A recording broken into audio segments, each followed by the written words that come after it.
Chapter 731 Temptation and beginning_3. If it weren't for the abyss boiling up in an instant, Erebus would have even thought it was an illusion. For a moment, various changes flashed through Erebus's mind, and he seemed to understand something. The otherworld, the return of Nyx, the draining of world power, and even the dark origin force that began to subtly tremble within his perception.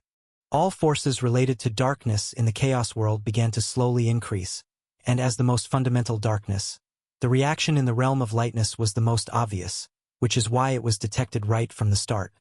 The power of the entire world might rise again, but Erebus could almost foresee that perhaps a new god was about to be born. Yes, apart from him, a naturally great primordial god, once divine positions such as light, ocean, celestial body showed signs of rising with the growth of the world. The merciless blade of the current era was likely to fall again. As for what would happen then, it would simply mean another subdivision within the lightless celestial body.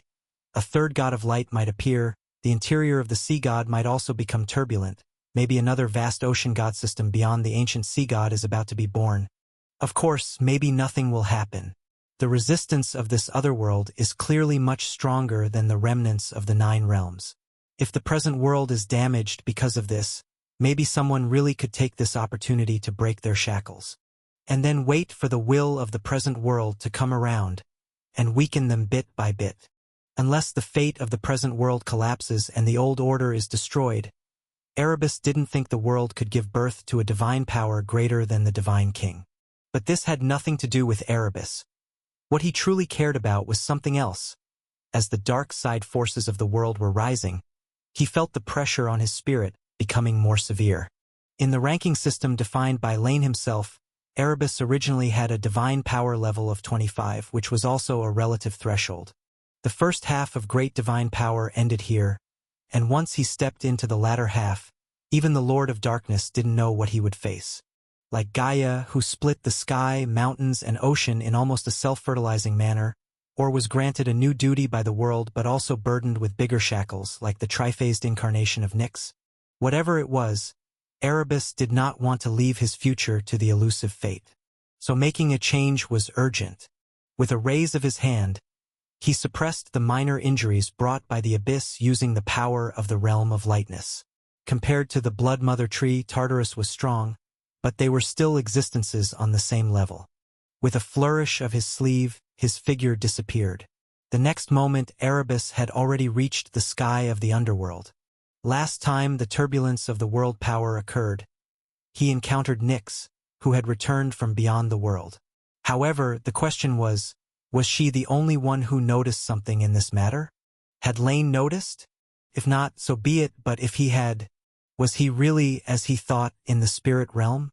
With a slight lift of his hand, the nether moon was close at hand. The goddess of the nether moon probably hadn't realized it yet, but Erebus felt no guilt in taking advantage by his greater power. If Lane were here, then his actions would be no different from a knock on the door. But if not, then it was just an accident. After all, how could I know if you were here or not? So silently, darkness spread further, attempting to obscure the light source that lit the underworld. What Hades thought about this was not within Erebus's consideration at all. In a moment, space-time slightly trembled, and the faint dark shadows were about to cover the pale purple of the nether moon. However, in the next moment, a pristine white finger emerged from the void, easily smoothing out that trace of dark light. With a slight smile, Erebus didn't hesitate to step back, disappearing directly in the sky of the underworld. On the land of the underworld, countless wraiths were spared a cataclysm. But Erebus already had the information he wanted, so there was no need for him to stay any longer. Nyx? I never expected it to really be like this. You're actually not here. Ha! This is the only good news I've received recently. Erebus's mood seemed quite good as he felt Nyx's gaze upon him. If Lane wasn't in the spirit realm, where could he be?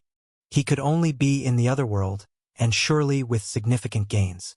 Considering the fleeting presence of the alien realm that just appeared, if Lane did not have any powerful trump cards, he wouldn't have had the capacity to contend with the Chaos World for the legacy of the Otherworld. He would have returned early like Nyx. His strength had grown, potentially a threat, but for Erebus at this moment it was also a good thing. And the fact that he was more powerful yet not here was even better. After all, Zeus isn't foolish. If you were still in chaos, showing even stronger power, even with my support, he might not dare to be your enemy. This is the best state now. Every third-generation divine king eventually cannot escape the fate of dying because of you. With a flicker in his eyes, Erebus was one step closer to the future success, but he still hadn't truly relaxed. While Lane might have grown stronger, Erebus couldn't be sure just how much. The Lord of Darkness always prepared for every eventuality. Compared to the unpredictable Lane, another plan was equally hidden in his heart. How can one secure a win in a chess game? Of course, by stepping outside the chessboard, ensuring that no matter who wins the duel, you'll stand on the side of the winner. Mount Olympus, Heavenly Empress Palace. The fluctuations of the world power were clear to some, yet utterly unnoticeable to many others. Hera was just such a person, seated on her golden throne. She did not concern herself with matters beyond her capabilities. Ever since the Feast of the Golden Apple, all Hera had been thinking about day and night was how to wash away her disgrace. Zeus was mingling with Ganymedes. Hera was not unaware, but she was not in the mood to pay attention to these now because just recently, she had finally made her final preparations. Aphrodite, you're sure there won't be any problems, right? Though their relationship had not been good in the past, in the face of a greater enemy, all that could be temporarily set aside. Chapter 732, Harvest. I hope everything goes as you say, Aphrodite, and remember to prepare your divine descending avatar. I will prepare mine as well. This time we must succeed. Failure is not an option. I also hope that what you've prepared is truly as useful as you say. As for my affairs, you needn't concern yourself. Speaking indifferently, Aphrodite touched her belt. It will be useful. There is no other possibility. A clean hit. Athena will have no chance to interfere. That place is not her domain after all. Once we succeed, we'll have the kingdoms of the mortal realm form an alliance. Athens has their magic and alchemy? Hera sneered as she gripped the armrests of her golden throne. But they are no match for the gods. Metis, Prometheus, Athena, these gods that deem themselves wise are always so arrogant. But history will teach them a lesson. Ah, yes, a lesson. Neither agreeing nor disagreeing, Aphrodite smiled in response. But Hera, you still harbor a grudge against Metis' existence. Do you need to borrow my belt? Honestly, instead of obsessing over someone whose death is unknown, you'd do better to take action and make the divine king revolve around you, rather than him prowling the mortal realm for affairs. Oh, I almost forgot. The revered divine king. He's not just hunting for love these days. Boom! A deep rumble echoed through the divine palace, and as the dust settled, the goddess of beauty was no longer in sight, leaving only Hera in the great hall. Gasping heavily, this is why she and Aphrodite never got along. It wasn't just because of the inherent conflict between love and beauty and the bonds of marriage, nor was it because of the other's provoking words. In fact, perhaps deep down, Hera has always been somewhat jealous. She envied Metis for her wisdom and her daughter's strength. Even if Zeus had swallowed her, it was actually out of fear of her offspring threatening his throne. She envied Hestia for being independent and strong, not dependent on any male god. And if it weren't for the goddess of law leaving Olympus, Themis would also be within her scope of jealousy. Yet compared to the former, these two goddesses were either gentle and lofty or just and strict in character, which made it difficult for her to envy them. So in the end, what remained in her heart was more of an admiration. But Aphrodite, amorous by nature, obsessed with her husband. Her own son was infatuated with her, yet she could never restrain her own husband. Even if Hera tried to convince herself to accept it all, she ultimately could not. Divine kings are always arrogant. Ancient celestial gods regard all gods as slaves, never considering that they dare to resist. Cronus, standing atop Mount Othrys, believed his strength could help him defeat fate, yet the result was futile. Zeus, will you also have such a day? If indeed it comes, what will become of me? like Mother Earth, like the Mother Goddess, or will I have my own fate? In both the Divine King and the Heavenly Empress, perhaps due to some mysterious forces, they always exhibit certain strengths or weaknesses attributed to their respective genders. However, even Hera herself couldn't determine whether her jealousy stemmed from the influence of being the Heavenly Empress or from her own nature. If Zeus remains the Divine King, then let us torment each other forever. The sorrow of the changing seasons is but fleeting. Hera quickly regained her spirit. She must first concentrate on completing her own tasks. As for the future, she would be involved in every one of Zeus's affairs, even if she was always seen as a spiteful and jealous wife in the dead of night. But she didn't care. It was so in the past and will be so in the future. Let those innocent mortals she disrupted hate her. She takes it all in stride. In the blink of an eye in the heavens, several springs and autumns passed in the mortal realm. In a distant alien realm, not much time might have passed, but in the chaos world, it had already been more than a year. This was a consequence of Egypt's downfall, a perfectly normal event. After all, even the present chaos world had experienced a disruption of time due to Typhon's rebellion, so it was no surprise that similar incidents occurred in the mortal realm of Egypt. So, standing on a high cliff at the Acropolis of Athens, when Lane returned once again to the last guard before reaching the city of Athens, it was already very different from his previous visit. More numerous and elite guards, materials amassed in the storerooms. And though it might seem unchanged at a glance, one could sense, with just a slight effort, the slowly forming magic arrays buried beneath the earth. They would form a massive rune barrier, covering the entire city, ultimately serving as a defense much like the maze lock of Silver Moon City. The only difference being the latter can operate continuously without interruption, because the pervasive magic net is its source of power, and defense is just one aspect of its function. In contrast, the former is merely a temporary shield, and no one knows how long it can last. Regardless, everything in sight proved that Athens had long realized the gravity of their situation and had begun making covert preparations for war. Of course, their preparations were theirs to make, and theoretically, this had little to do with Lane. His presence here now was for another reason entirely. However, the conclusion of affairs in the alien realm causing a momentary unification of consciousness forced Lane to pause here, considering the various impacts Hymeneus' ending might bring upon him. Chapter 733, Harvest_2. The end of Egypt, and the largest piece of the puzzle, has also fallen into our hands, Lane mused. The divine certainly acts decisively, moving everything towards the greatest benefit. Though it indeed is efficient, and the end results are also acceptable, he continued. As for the Egyptian gods, compared to the nearly extinct state of the 9 realms, chaos would probably accept them.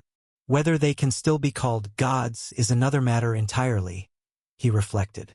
Compared to most of chaos's nature gods, Egypt had an abundance of animal deities. But today's mortal realm already has various similar animals, and it's highly likely they won't be able to continue their former roles. With some luck, they might find a new path like Anubis. Those with average luck might become nature spirits or totems possessing divinity and worshipped by others. The unlucky ones could be captured and enslaved by the locals. After all, no matter how you look at it, they were deities from another world. These matters will be for chaos to handle according to its rules, and they essentially have nothing to do with the current state of existence, Lane thought. Perhaps by the time they re-emerge in the world, transformed, the third epoch will have already ended, he speculated. Contemplating in silence, Lane considered the matters of the Egyptian gods to be of little current importance. The only one worth his attention was probably Amon-Ra. After all, although he had just briefly experienced the supreme strength of the creation domain with a drop of creation force, that power had been exhausted when Amon-Ra fled. Lane could only judge based on experience that Amon-Ra possibly hadn't died. As he himself said, the other party was difficult to kill. Even with the assistance of Hymeneus, Amon-Ra was a being who had truly reached the ultimate limits of a great domain, and even possessed traits of a higher domain. With enough sacrifice, he should still have a chance to survive. After all, chaos didn't really possess wisdom, or rather, if it were so intelligent, Lane would not have had the chance to snatch victory from the jaws of defeat. But regardless of whether he's alive, he shouldn't have the chance to disrupt my arrangements before the end of the third epoch, Lane concluded. So next, what the spirit realm really gained: the sun. Although consciousness integration had been severed at this time, Lane still remembered the sensation Hemenu's sun gave him. Unlike Chaos's split authorities of light and fire, all these were part of Hemenu, the god of sun. Of course, all this was secondary. The most powerful aspect of the sun actually lay in its ability to reborn and renew. Even that was its most powerful trait. In the entire culture, history, and mythology of Egypt, and even in the world itself, the transformation between life and death, the shift from existence to annihilation, was the most crucial part, and the sun was its emblem. Even now, within the spirit realm, the power of death constantly acted upon the essence of the sun, but for every part killed, another part was reborn. It could be said that if one wished to absorb it this way, it would be a long and time-consuming epoch. After all, Lane's goal was not to eradicate it, but to make it a part of himself. Even Chaos took thousands of years to fully assimilate the remnants of the 9 realms. If Lane planned to resolve the issue with this dumb method, he would need even more time. If not through enduring the passage of time, then only an appropriate opportunity would suffice, Lane surmised. Just like the composition of the 4 element interfaces, that was an opportunity for me to digest Hemenu's source power of earth, water, wind, and fire. Steps that would have taken decades or centuries to complete were refined in an instant, actually boosting my own strength, he realized. During the entire second epoch, Lane had been in the process of absorbing source power and digesting source power. This also showed, although the 8 of the 9 pillar gods were merely strong divine powers, without the right opportunity, their origin was not so easily assimilated. Fortunately, regarding the sun's issue, Lane had ideas from the moment he knew of Hemenu's world's existence. If all went well, a circle of a great sun was destined to rise in the world, though its process would likely defy everyone's expectations.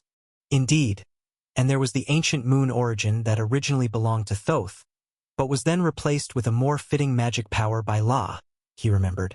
As the foundational baseborn of the spirit realm, the moon cannot be overshadowed too much by the sun, he resolved. This power had no special digestion opportunity, but the spirit realm had changed since then and had grown stronger, and since it wasn't that powerful to begin with, it should be digested quickly. But according to Lane's estimation, even with the addition of this otherworld moon, the concept of Chaos Moon was probably still far from matching the sun. The Great Day is the supreme ruler of the starry sky, and the moon has always seemed to be its accessory.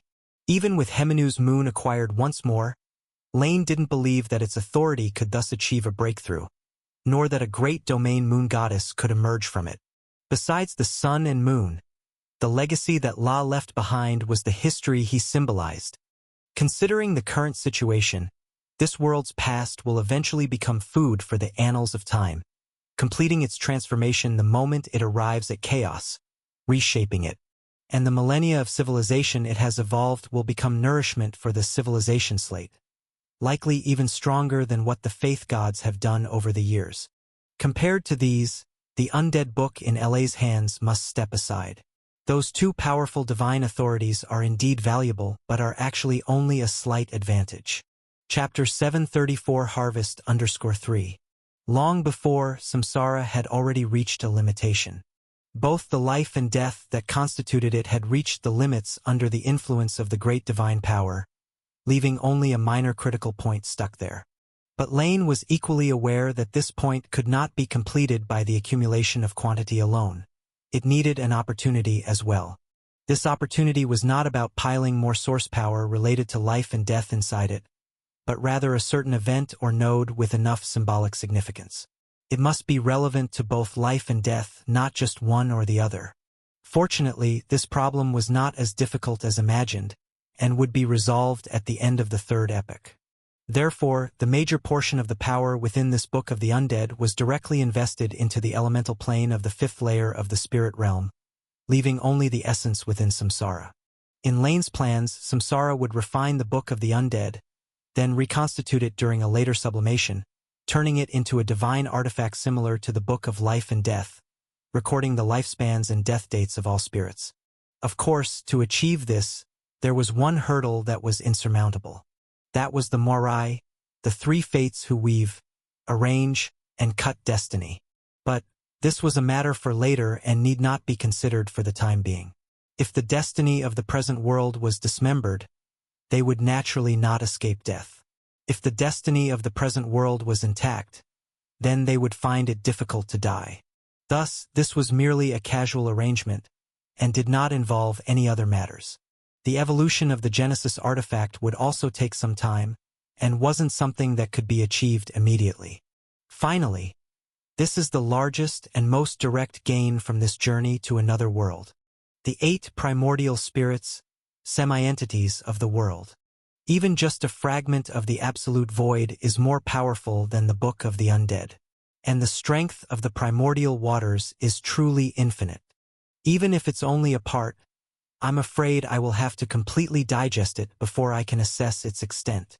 Some reflected that if there were to be a ranking of strength among the 8 primordial spirits that had transformed into the 4-layer barrier of Hemenu, then the primordial waters would truly deserve to be the first. Even after splitting off the sun and creating the Benben stone to divide gods and the mortal realm, it still sat firmly at the core of the 4-layer barrier, as the central axis of Hemenu. In the past, Lane's assessment system had Tartarus as its upper limit, which was clearly insufficient in the face of the primordial waters. Back when I clashed with Erebus, we were both around level 25 in terms of great divine power, and what I called my advantage was just a superficial upper hand. A real fight, in fact, would be difficult to determine a victor. But by the time the inner realm in the 5th layer of the spirit realm begins to approach perfection, the symbol of spirituality will naturally rise to the level 26 standard. When the sun is completely digested in the future, and parts of the Book of the Undead further aid the completeness of the inner realm, then the symbol of spirituality will most likely advance even further, stepping into the domain of 27. The fulfillment of the Annals of Time and Civilization slate is similar, but how much they will enhance is unknown. Perhaps the Codex of Creation will need to participate as well, defining the new order integrated from the remnants of Hemenu, or even the new order of the world after the end of the 3rd epoch. With this step, the process of achieving great divine power is more than halfway to its end, and the finish line is within sight. But all this doesn't take into account the primordial waters, because I'm also uncertain about how powerful it is, or how much I can draw back from it. Far across distant time and space, when the demon sword was plunged into the primordial waters, the endless power had already started to backflow into the 5th layer of the spirit realm through an invisible connection. In cycle after cycle, the strength of the elemental planes of earth, water, wind, and fire also continued to expand. Lane even wondered if the spirit realm drew enough power from the primordial waters, whether the future principal gods of the 4 elemental planes could reach the great domain merely by virtue of this power within the spirit realm, at least touching this realm within the spirit realm. After all, his understanding of the primordial waters was too shallow, and much had to be guessed. However, this also proves that perhaps the mother tree is stronger than I thought, just shackled by too many chains. No wonder she can partially corrupt a true god. Even Chaos's son cannot escape a calamity. But this is good. This one stroke with the creation force has also made it clear to me that, even with the help of external forces, one must be strong enough themselves to harness its might to the fullest extent. If I were standing at the pinnacle of great divine power when delivering this strike, maybe my own strength would be negligible to the creation domain, but my control over it would be much stronger. Perhaps I could have taken the opportunity to eliminate a considerable portion of Amonaray's existence on the spot, rather than just a small participatory existence. Exhaling, Lane closed his eyes slightly, and after a short while opened them again. The past is past, and all in all, Hemenu was like a considerable treasury, indeed providing him with a great harvest. However, there's a key to turning these gains into reality. That is the Chaos World, the conclusion of the 3rd epoch. Chapter 735, Blood Feast. Rattle, rattle, the wheels rolled, kicking up clouds of dust, neither far nor near to describe the distance. When Lane stood on the cliff of the Acropolis of Athens, to the northwest of Athens, a large city buzzed with human voices. The city gates were wide open, and a line of carriages passed through. On both sides of the convoy, fully armed soldiers were at the ready. The collision and friction sounds of armor seams were dull yet rhythmic, and the uniform hoofbeats of the horses also testified to the elite nature of these knights.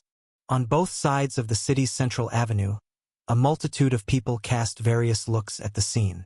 Fear, disgust, admiration, indifference. This was a spectacle they would seldom see in their lifetimes. Each fully armored knight was capable of taking on 100 men, and the savings of an ordinary person couldn't even afford one helmet. Under their protection, no one could charge at the luxurious convoy. Of course, all the onlookers knew that these cavalrymen appearing to guard the carriages were merely for show. Although their charge was indeed in the carriage, he, in fact, did not need their protection at all. After all, he was the king of Athens, the strongest mortal known among all nations as of now. Even if not everyone agreed with this, no one had yet managed to break his tangible record of achievements. Theseus, the king of Athens. Today, he and his future successor had come here to personally partake in the celebration of this city-state. Not everyone liked him, but on this day, the people of the city felt a certain pride, albeit mixed, because his name carried such weight, and the name of his heir was so familiar. Demophon, named after the ancient prince. The king of Athens had named his heir this, and today he had brought him here, the implications clear. For this was Eryxis, the holy city of the goddess of agriculture in the mortal realm. Why? Feeling a bit nervous? Within the semi-enclosed space, the noise from outside was completely muffled. Sitting upright in his simple yet formal attire, Theseus held a composed posture. Looking at his son before him, the middle-aged king spoke in a gentle tone. Demophon, named after the ancient prince who was killed by the secret rite of Eryxis. A name that this great city located to the northwest of Athens could not forget. It wasn't about harboring hatred.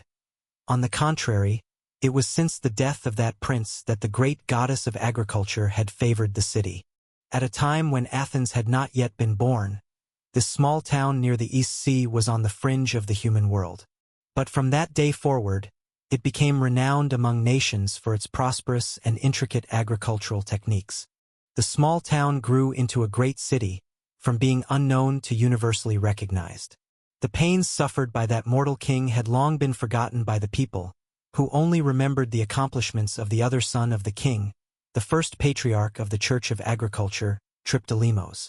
As for Demophon, people remembered him mainly because his death had drawn the goddess's attention, along with the myriad legends brought about by that mysterious secret rite of Eryxis.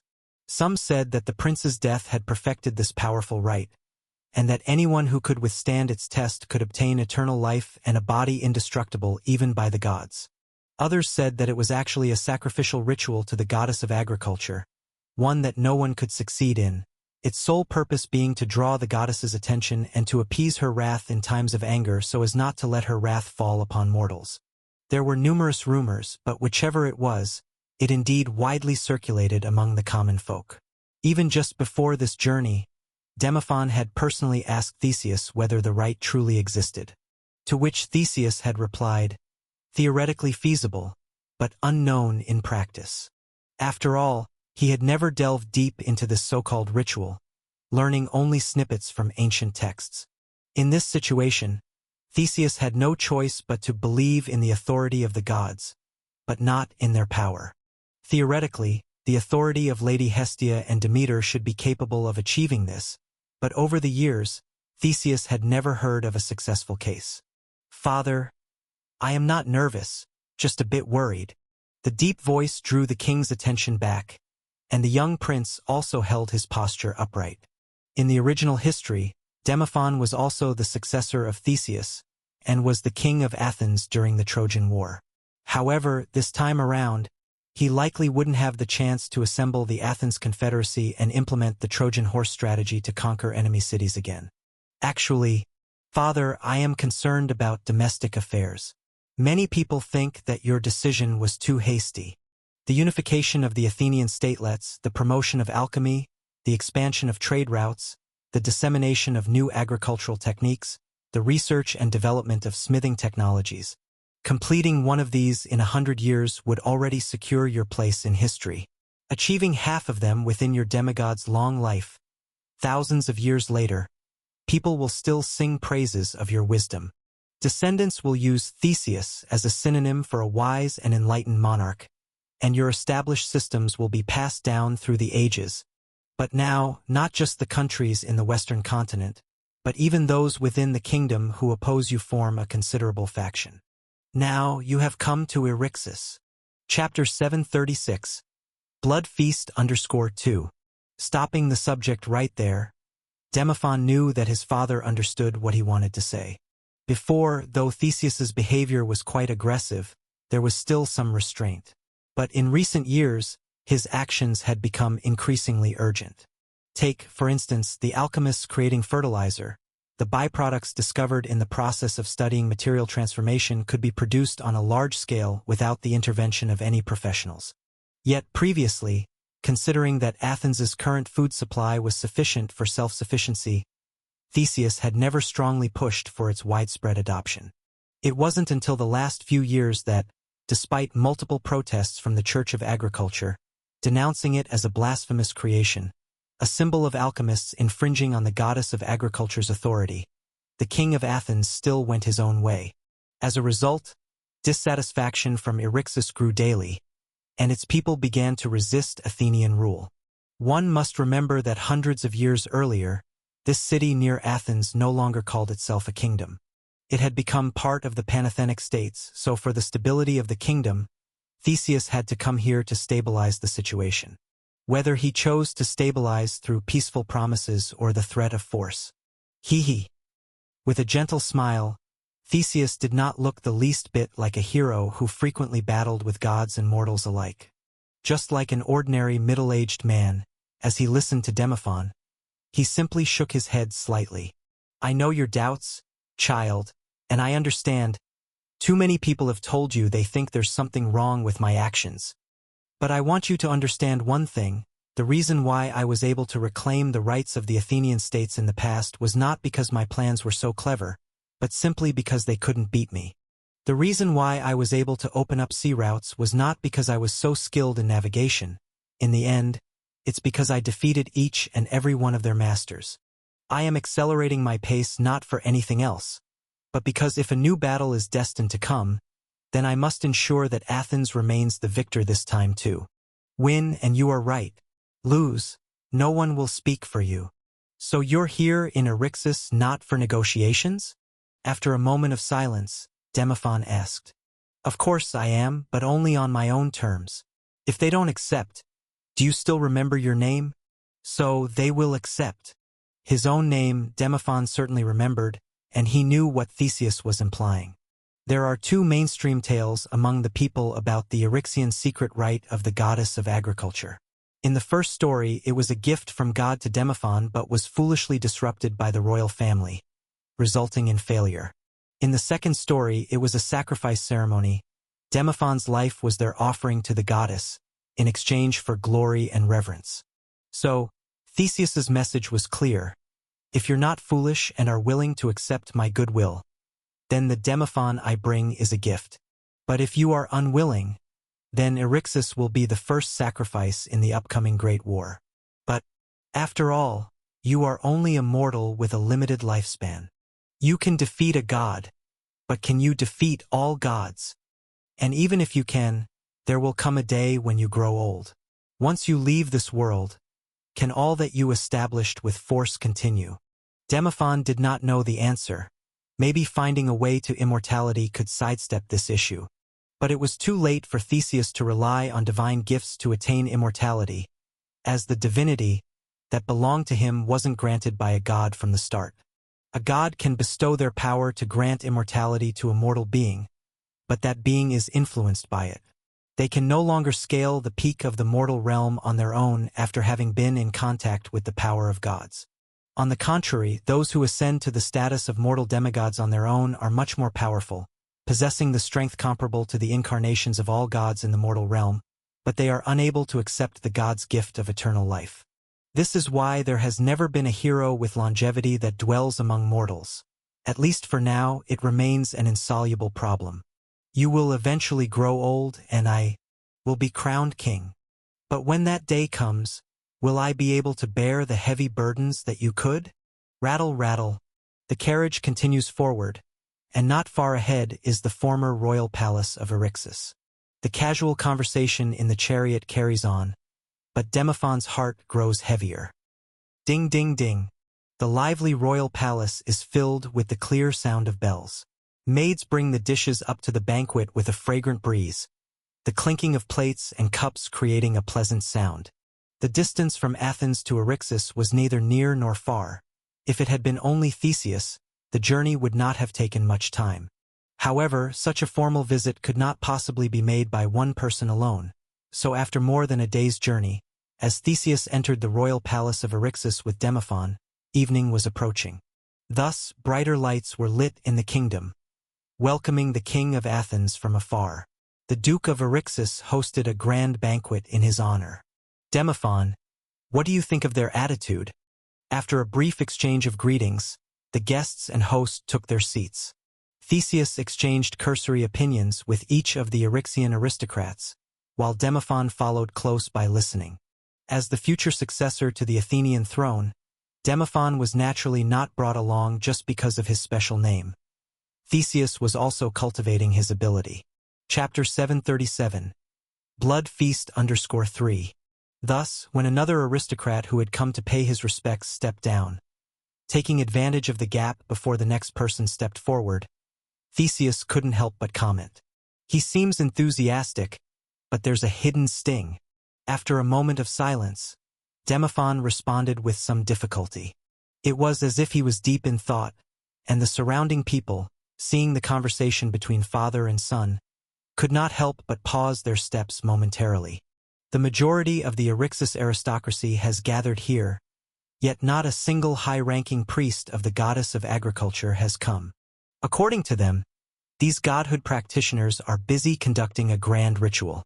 It is said that a long time ago on this very day, the prince of Eryxis died during a secret rite, and the goddess summoned Triptolemos, establishing the primordial agricultural church. From that day onward, it became a festival celebrating the goddess's descent, so their choice to be absent seems quite reasonable. Continue. Nodding, Theseus's smile grew even more radiant, gesturing for Demophon to continue. In the past, he had always felt that as his successor, Demophon, although not bad on the path of professionals, was not very responsive in many areas, but today, unexpectedly, he noticed these things. It seemed that frequently bringing him to witness things firsthand was the right move. With more exposure, one naturally understood to think deeper. Such results were indeed satisfying. So, they're expressing a different meaning. Speaking more slowly, Demophon's gaze swept through the great hall. The arrival of the aristocrats signifies their obedience to Athens in secular terms, while the attitude of the godhood practitioners shows their spiritual dissatisfaction. It also indicates that they have the support of deities. Although they are secular aristocrats, ever since the first patriarch of the Church of Agriculture emerged from the House of Eryxis, the ties between the old city-states aristocracy and the church have been inseparably close. So they are perhaps hoping you will know when to fold or are gaining leverage for future negotiations. Clap, clap, clap. Gently applauding, Theseus celebrated Demophon's progress. Theseus really hadn't expected to be given such a surprise this time by him. Seeing this, when war broke out, he could completely try to hand over the political affairs to him, which would save him a lot of trouble. However, too much of a good thing is not good, and despite his joy, Theseus still corrected a mistake. You speak well, but you're still missing a point. For instance, the ritual conducted by those godhood practitioners is by no means to celebrate some festival. With a natural demeanor, Theseus spoke calmly. Intimidation requires tangible evidence. To make others fear your sword, it's not necessary to strike, but at least you must dare to draw it. So, it's not a ritual for some festival, but a divine descending ceremony. Her Highness Demeter may descend today, or even before I leave, she might remain here. What? Clang. As the cup collided with the tabletop, Demophon's heartbeat couldn't help but slow for a half-beat. Taking a deep breath, Divine descending. His father had actually mentioned divine descending? Father, if there really is a divine descending, aren't we in great danger, considering that apart from you? It's no matter, the combat abilities of the goddess of agriculture are not as strong as you think. She can't do much. Shaking his head slightly, and seeing Demophon's slightly changed complexion, Theseus reassured him. He was, after all, a man who had had dealings with many deities, possessing some experience. The goddess of agriculture, in charge of the growth of all things, most likely lacked significant combat power, probably far less than other gods. You won't have any trouble, and in fact, we might not even come to blows. Oh, do you feel it? It's sooner than I thought. They've already begun. Before his words could settle, an obscure wave of divine power already began to emanate from the edge of the sky.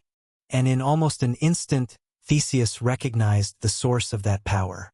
This was the rite of divine descending, which would bring forth a fraction of a deity's divine power, a presence not allowed to exist in the mortal realm today. Thus, the moment it appeared, it began to downgrade. It descended to the level the world permitted, to a state where it could be harnessed. But this also meant that if not delicately controlled, the divine power would diffuse outwards. Hence, divine descending was almost impossible to conceal. Any being of a certain level could detect such fluctuations from a close distance. As divine descending began, Theseus was not particularly concerned. He noted the subtle shift of expressions among those present. It seemed not everyone was privy to this event. The highest-ranking individuals of Eryxis had left without notice, apparently fearing that he would lash out in a fit of anger. However, this concern was entirely unnecessary. He would not act so impulsively. With a slight change in expression, Theseus keenly sensed an overlap in the waves of divine descending. Not only Demeter, this dark force is a deity of the underworld. Legend has it that the daughter of the goddess of agriculture is the queen of the underworld, and now it seems the tales are true. Nevertheless, it's of no concern. He was prepared for this before he came. His mission would not be easy, but if it were only these, they were still not enough to make him back down. As the seconds ticked by, the turmoil in the heavens seemed to be drawing to a close. The avatars of 5 divine descending deities, even though none were warrior-like deities, made Theseus approach the matter with solemnity. After all, the power of divine descending was the pinnacle of the mortal realm. What truly affected their strength was only because they couldn't exert this force to its full or even 12-fold potential. Fortunately, this was the limit. With only these 5, Theseus believed he could still manage. Crack! Subconsciously crushing the goblet, Theseus's gaze turned icy. Father! Prepare to leave. Speaking calmly, although he realized there was a problem, Theseus did not panic. The divine descending continued, and several other presences followed. But he did not understand why they would take such a step. After all, it was entirely unnecessary. Coming for him? But this did not make sense. It was well known that after Theseus had defeated the incarnations of the deities, he was not overwhelmed simply because the all-gods were not merciful. A divine descending needed a vessel, and the time of divine descending was limited. Therefore, theoretically, the heroes of the mortal realm could solve the problem with the drag decision and combat movement. Thus, the reason Theseus was still willing to engage in a fair and just duel rather than acting like an assassin was precisely to keep the intensity of the battle within bounds. No need to worry.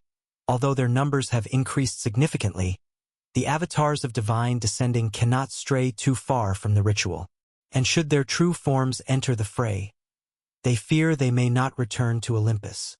One breath after another, but Theseus did not think they could restrain him at his peak condition. But since you initiated this, don't blame me. I still have hundreds of years in my life. Resting his hand on his long sword, Theseus said calmly, Since you could do such a thing, then I shall ensure that, for these hundreds of years, no deity enters the mortal realm. The sword flashed, and blood stained the ground. Since the people of Eryxis refused to talk to him, then they may all go to their death. Chapter 738. The disparities of love. Chaos's sky, the sun was setting in the west.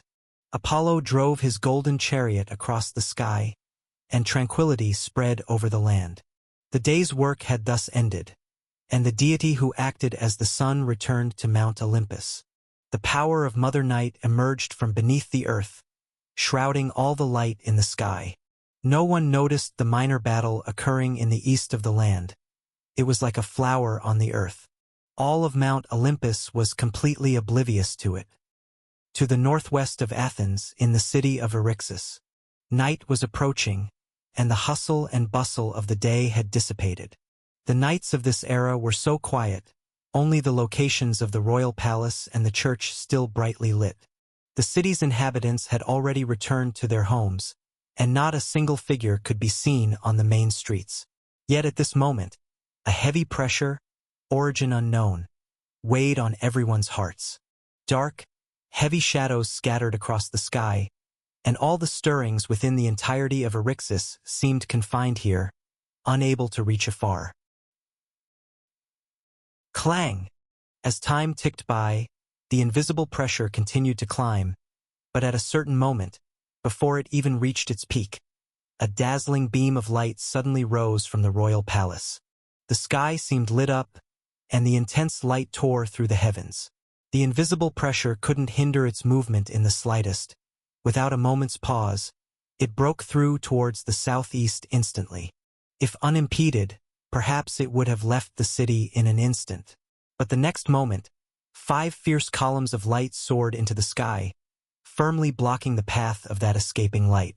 In an instant, light and shadow zigzagged 9 times in the sky, without a hint of lingering in battle, for columns of light were easily shattered by it.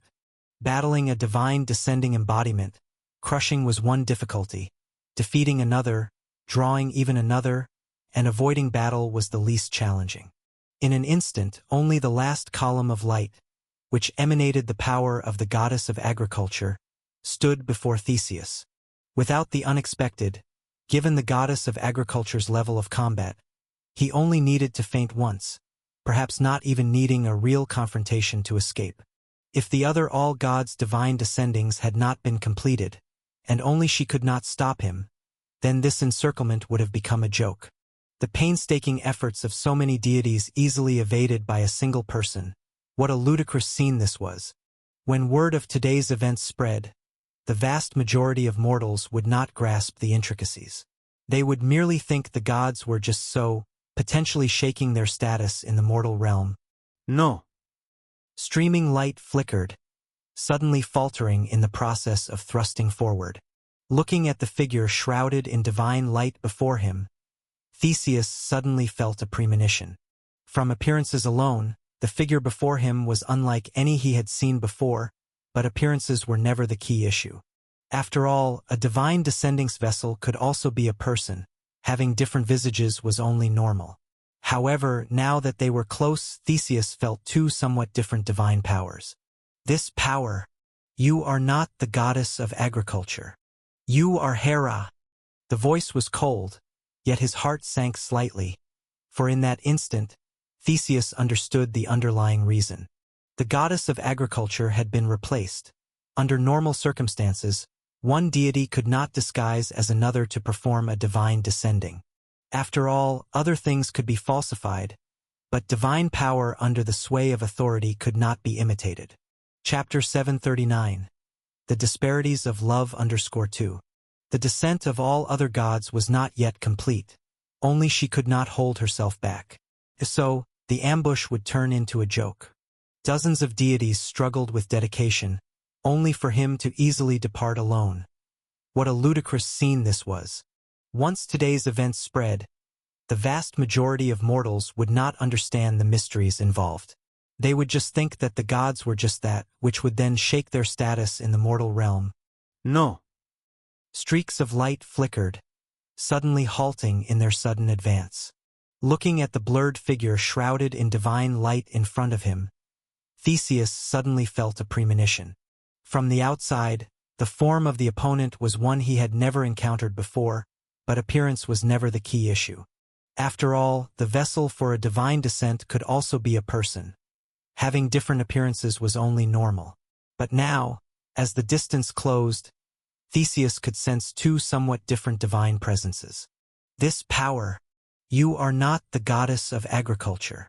You are Hera. His voice was cold, his heart slightly heavy. But in an instant, Theseus understood the underlying reason. The goddess of agriculture had been impersonated. Under normal circumstances, it is impossible for one deity to disguise themselves as another for a divine descent. After all, other things can be falsified, but divine power under the authority cannot be imitated. However, today's Eryxis was different.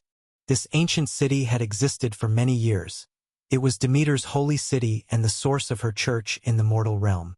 Here, disguise was most likely successful, and the authority over fertility of all things and Hera's domain over birth had similar aspects. In the end, they were closely related by blood.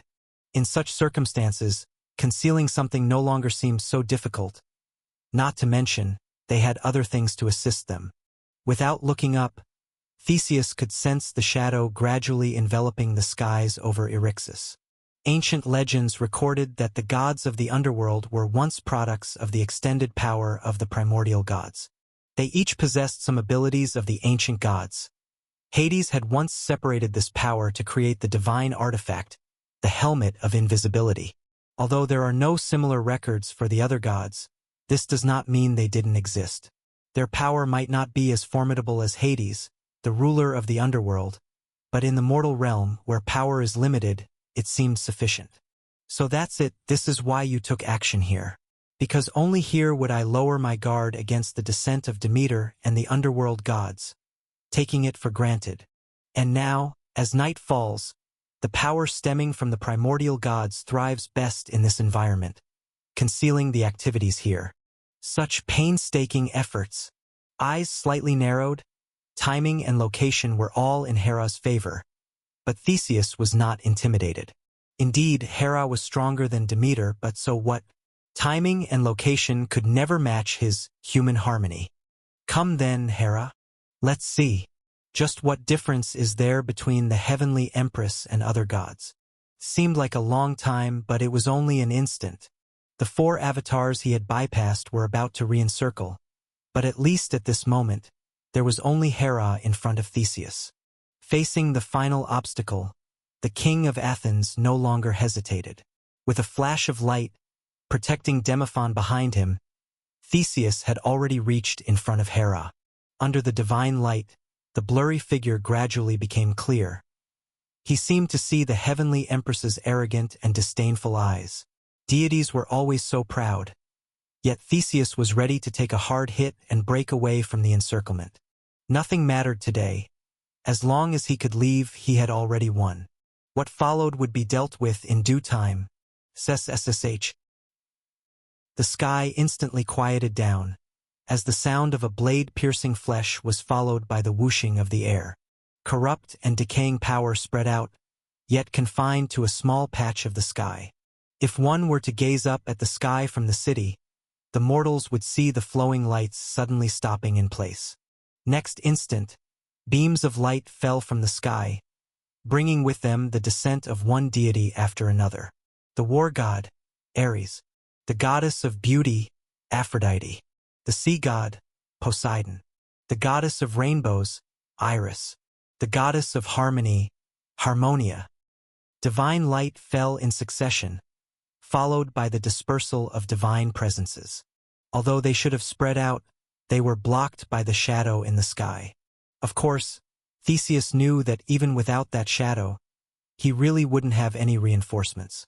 Like how Demeter's true form seldom stayed in Eryxis, Zeus rarely visited Olympia, and similarly, Athena rarely stayed in Athens.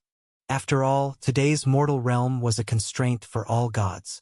They could tolerate this narrowness for a short while but would not enjoy staying here indefinitely. Quite a spectacle, huh, Hera? Should I feel honored? Drawing a deep breath, Theseus's expression was somewhat mocking, yet his complexion visibly paled.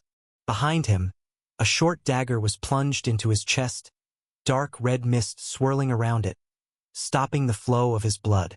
Just now, the air he had protected behind him, the prince of Athens, Demophon, had personally driven the dagger into his body. Now, Demophon stood beside the heavenly empress. After the initial shock and anger, the king was now recalling the anomalies along the way. Chapter 740. The Disparities of Love_3. The son, who rarely voiced his opinions, brought up the discontent among the domestic aristocracy. He asked whether he had come to Eryxis for negotiation. The exchanges at the banquet were awkward and hesitant, yet they oddly revealed those aristocrats' thoughts. And the only thing he needed to remind himself of was the divine descending of all gods. Perhaps that ritual also played some role. He had asked himself whether the Eryxis secret rite was real or fake, and he had told him that it was theoretically feasible. He feared the deity yet longed for strength, so it didn't seem so strange that he would make such a choice. But looking back, seeing Demophon's eyes that dared not meet his own, Theseus felt a slight urge to laugh. Do you really think you can get what you want? The curse of a god on a mortal never happens today. Surrender now, mortal, you can't escape. Or perhaps you still plan to resist. After all, even now, you dare to call me by my name. The voice contained a trace of pleasure. Hera didn't care about the love and hate between this father and son. She only knew that Athens was finally about to be uprooted by her effortlessly. And the thing she had prepared turned out to be so useful, easily dealing with this tough enemy. Now, you should call me your majesty, the heavenly empress. Whoosh! An invisible force expanded, instantly enveloping the sky. The other gods also didn't disrespect Hera at this moment. They all tacitly approved her actions. The presence of multiple deities layered together, heavy like a mountain. The god's majesty pressed down on the most powerful humans, as if proving that for thousands of years, gods were never beings that humans could confront. Standing at the center surrounded by gods, feeling the pressure that usually seemed negligible but was now vast and profound, Theseus simply smiled. He wasn't laughing at the gods, for they had always been so. He was laughing at Demophon's naivety. Is this my neglect? Or is it just a child's folly? It seems you forgot the story I told you. During the upheaval of Typhon, the great hero Cadmos saved the divine king. But the divine king then wed the goddess of harmony to him as a wife. She is even here now. She didn't want to marry a mortal. Her mother Aphrodite didn't want it either. Zeus knew they were unwilling, but he still did it, and disasters have continued ever since. Theseus didn't continue the rest of the story, for everyone knew it all too well. The goddess of beauty presented her daughter with a necklace and veil for her wedding, and from that moment on, Cadmos' descendants were never at peace. His daughter was desired by Zeus, and then died after witnessing Zeus in his true form. His grandson Labdacus lived a short life, and his great-grandson Laius lost his father in childhood. Due to the assassination of his guardian by political enemies, the rule of Thebes changed hands. Laius had to take refuge with Pelops, the son of Tantalus who wasn't killed in the story of the feast that offended the gods, the grandson of Zeus. Laius became the tutor of Pelops' son Chrysippus, but Laius then fell in love with the beautiful youth Chrysippus, abducted him, and caused his death. Thus, Laius betrayed his benefactor, so the bereaved Pelops cursed Laius to be killed by his own son. The son of Laius was the notorious Oedipus. Oedipus killed his father and married his mother, brewing a human tragedy. Oedipus' son Polynices, in a bid to wrestle power from his brother, brazenly started the War of the Seven against Thebes, resulting in the brothers killing each other, both dying at the foot of Thebes. And these were just the beginning. On another timeline, the Trojan War would later erupt. Thebes, located within Greece's sphere of influence, should have sided with Greece to achieve victory. However, the Theban king Eteocles gave birth to a daughter named Andromache, who married the prince of Troy, Hector. Thus, the powerful mortal demigod, second only to Heracles, the hero Achilles led his troops to slaughter the city of Thebes, killing 7 brothers of Andromache in a single day. The Greek mythology approaches its end here, but no one knows whether the disaster of Thebes has truly concluded. Throughout this entire history, Aphrodite, as the progenitor of this bloodline, never did anything for them, and Zeus, who had been favored by Cadmos, did likewise. Those who are not of our kind have different hearts. Deities have never had mercy for humans. Fire burned in his veins, and Theseus no longer looked in the direction of Demophon. He had noticed the unflattering expression on the goddess of beauty's face. After all, the story he had just told was nothing short of mocking her ignobility and shamelessness to her face. The all-gods planned to kill him here and then support Demophon's ascension to the throne of Athens, directly undermining Athena's authority from within the secular domain. It must be said that the tactical acumen of the heavenly empress was indeed formidable. She not only had the advantages of time and location but also did not forget about the support of the people. But even knowing that death was certain, Theseus had no intention of giving up. Come on! The outcome for Demophon could be no other. Either he'd be a pawn of the gods, to be killed by Athena, or he'd succeed in taking the throne of Athens, only for him and his descendants to suffer an eternal curse. But the outcome for Theseus was still unfolding. His life was not long, but he would make these arrogant deities pay the price. Boom! Suddenly, a change occurred. Among the deities, Aphrodite stepped forward, and everyone, Theseus included, thought that she could not tolerate this human's impudent words and was preparing to teach him a lesson. Hera watched from the sidelines, not intending to intervene. On one hand, she doubted the human had the strength for even one more strike, and thought it would be good for Aphrodite to lose some face. On the other, even if the human died, there was still his soul. She wanted to subject him to eternal punishment like that of Sisyphus and Tantalus. But at that moment, unexpectedly, with a single step, the goddess of beauty's body trembled, then burst forth with unimaginable strength. That was divine power, as well as the consciousness carried by a divine descending incarnation, which, although it existed, had never been used by any deity. Its only use was to be continuously diluted into power that could be used in the mortal realm, extending the lifespan of the divine descending incarnation. But at that moment, the goddess of beauty utilized it. Almost instinctively, the incarnations of the gods retreated, none willing to face the threat of divine power directly in the mortal realm. No. Damn it, you dare! A fierce shout rang out, the voice of Aphrodite sharp and angry. But in front of all the gods, a ray of divine light streaked through unexpectedly. Theseus, who had been surrounded at the center, seemed to seize the opportunity, flashing past the side of the goddess of beauty. Forget her. Kill that mortal. Her expression changing, Hera's figure immediately surged forward. She did not know what Aphrodite was up to, but Theseus must die. He was hit by that strike. He is bound to die without doubt, but I can't let him return to Athens to die. Today here, he won't escape. Chapter 741. Block and Block. Late at night, Athens. Almost instantaneously as the goddess of beauty's divine power burst forth above Eryxis, the sacred image in the temple shimmered with twilight. In a high tower outside the city of Athens, the previously closed-eyed, solemn Hermes opened his eyes. Before him, 12 crystal-clear, dazzling crystal stones were arranged in a mysterious trajectory, floating up and down in the air. The next moment, the crystal stones flickered twice and then the luster dimmed. It's still lacking a bit. A trace of regret flitted across his eyes. The attempt had failed again. But this time, success seemed not as far away as before.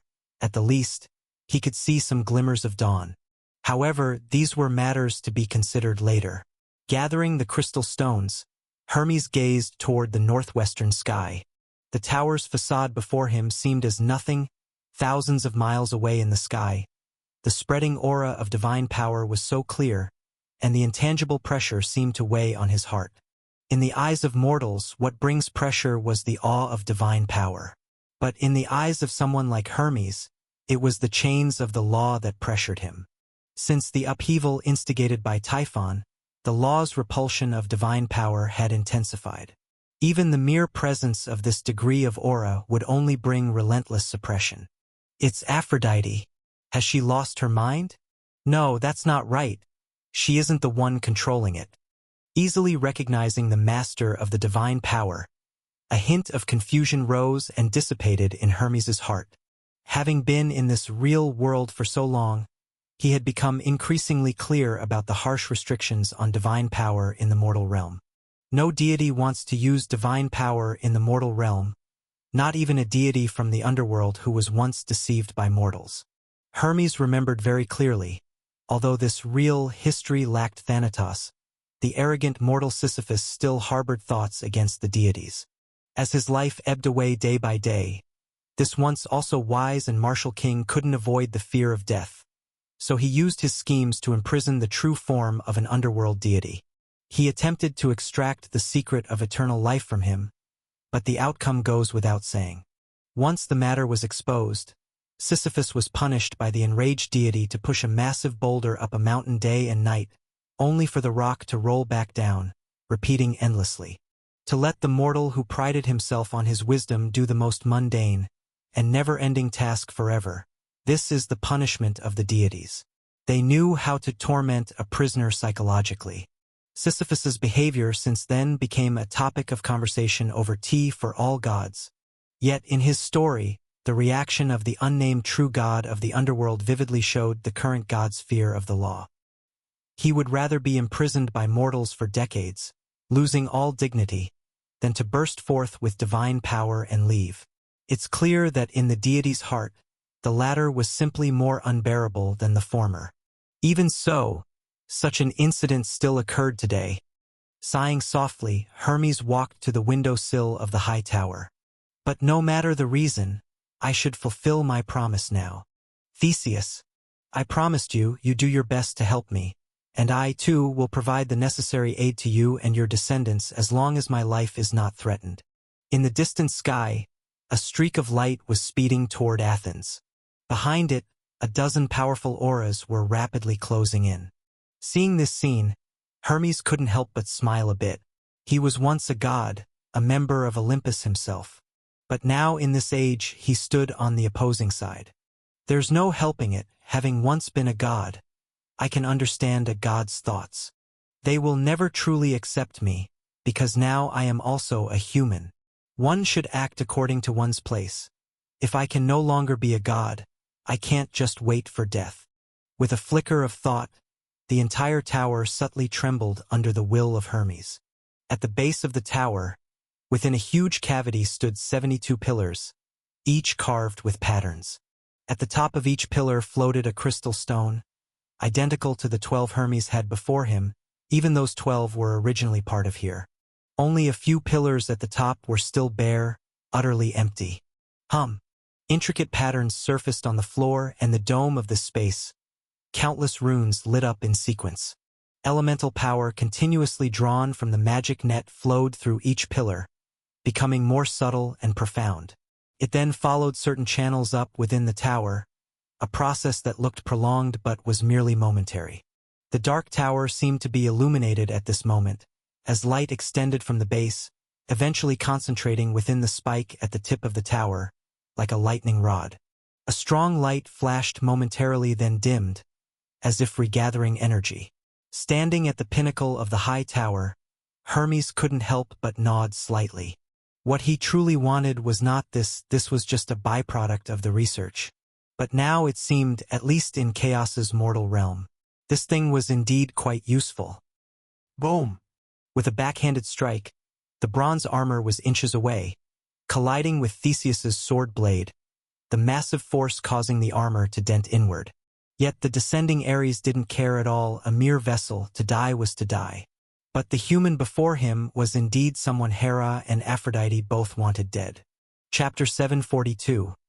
Interception and blocking _2. Even I want to kill him myself, after all.